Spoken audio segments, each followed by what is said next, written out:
So a lot of people have asked me recently, John, are we heading into a housing price bubble? Are we in one? Are we going to be in a position where houses are going to lose significant value like they did between 2008 and 2011? Well, let me explain to you why I don't think we are. First of all, I have no ability to predict the future. I cannot guarantee anything, but I'll tell you there's some huge differences between what we're dealing with today and what we dealt with back in the early 2000s. I'll start with some of the similarities. One of the biggest things that caused the run-up in the early 2000s is what we call exuberance, almost to the point of irrational exuberance. It's the fear of missing out, FOMO. Everybody's afraid that they're going to miss out on being able to become a homeowner, and so they have to figure out how to become a homeowner today because clearly prices are going to go up forever and ever and ever, amen. Not true.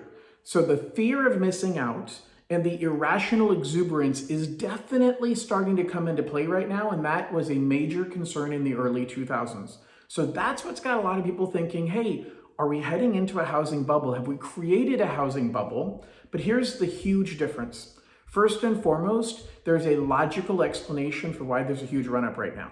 I got another video that I talked about the future of housing prices, and I show some graphs on what is called household formations. And I'll give you a quick recap here. Essentially, household formations is when somebody grows up, moves out of their parents' house, and either rents or purchases a house on their own or with a significant other.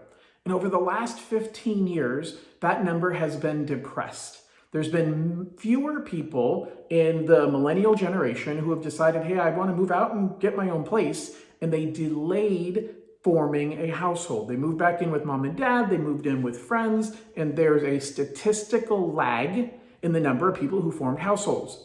Well, now that fit perfectly with the fact that we weren't building new homes. Construction slowed down significantly between 2008 and really 2014. So we had a huge lag in the number of homes being built, the number of rental units that were put out there, but that's okay because there wasn't the normal generational increase in homeowners or renters, in other words, people forming a household. All of this goes to say what we're dealing with right now is a demand issue. We have a lot of people who are trying to become homeowners or trying to become renters. They're forming households. That's a huge spike in demand, and supply has not caught up. Supply hasn't caught up because historically we weren't building as many homes, and now we have a short-term supply issue simply with the fact of materials, and we can't build homes fast enough because of delays related to COVID. Bottom line is, what we're dealing with right now in an increase in prices has sound fundamentals.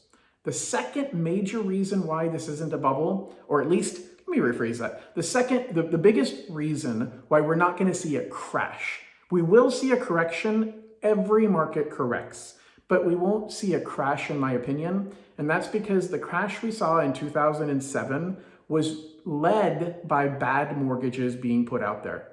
You had mortgage companies that were doing mortgages that stated income. The person did not really have enough income to make the mortgage payment. It was a house of cards built on no shell.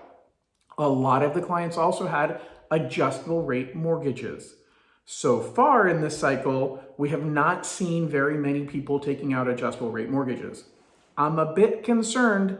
I'm concerned because I see going forward more people talking about, man, with rates going up to almost 5% or higher, maybe we should consider an adjustable rate mortgage.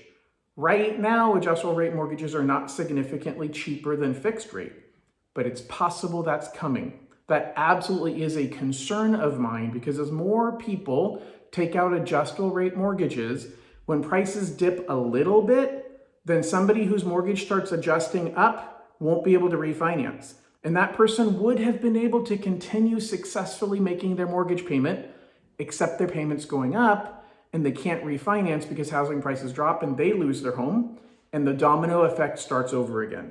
That is my fear if we start moving towards adjustable rate mortgages, that we're gonna have a bigger challenge with this becoming a bubble because people will start buying even more because they can afford it at a lower interest rate. That part's not so bad. The part that I'm worried about is that adjustable rate will come home to roost at some point, and that person's not going to be able to afford that monthly payment, and they may not have the equity in the home to refinance.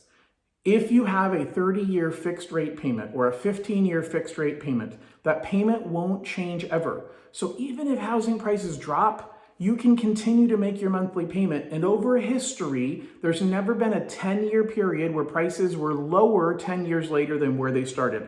So as long as you plan on staying in the home and as long as your payment doesn't skyrocket, you don't have to worry about losing your home, your neighbor's not gonna lose their home, and we're not gonna deal with the housing price bubble bursting like we did back in the late 2000s. Thanks for listening. Let me know if you have any questions. Please like and share this video, comment down below, and I'm looking forward to continue to guide you and give you great advice. Bye-bye.